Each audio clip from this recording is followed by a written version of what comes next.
1100 বছর পরে গবেষকরা খুঁজে পেল ডেভিল ডেন গুহা।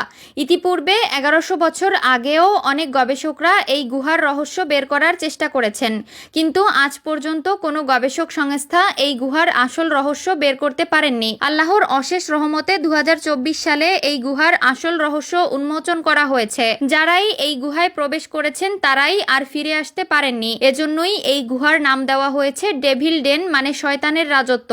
এই গুহায় দেখা মিলেছে বিভিন্ন ধরনের কঙ্কাল, বেশিরভাগ কঙ্কাল মানুষের। এই কঙ্কালগুলো ঠিক কত বছর পুরনো তা এখনো জানা যায়নি। ঠিক কি কারণে এই গুহার ভেতরে কেউ প্রবেশ করতে পারে না, এবং কেউ যদি প্রবেশ করেও থাকে সে কিসের জন্য ফিরে আসতে পারে না, ঠিক সেই রহস্য উন্মোচনের জন্যই 2024 সালে একদল গবেষক সংস্থা এই গুহার রহস্য উন্মোচনে অভিযান চালায়। এই গুহা ঘিরে রয়েছে বিভিন্ন চাঞ্চল্যকর তথ্য। তার মধ্যে বিশেষ তথ্যটি হলো এই গুহা একটি গোলকধাঁধা। গবেষকরা এই গুহা থেকে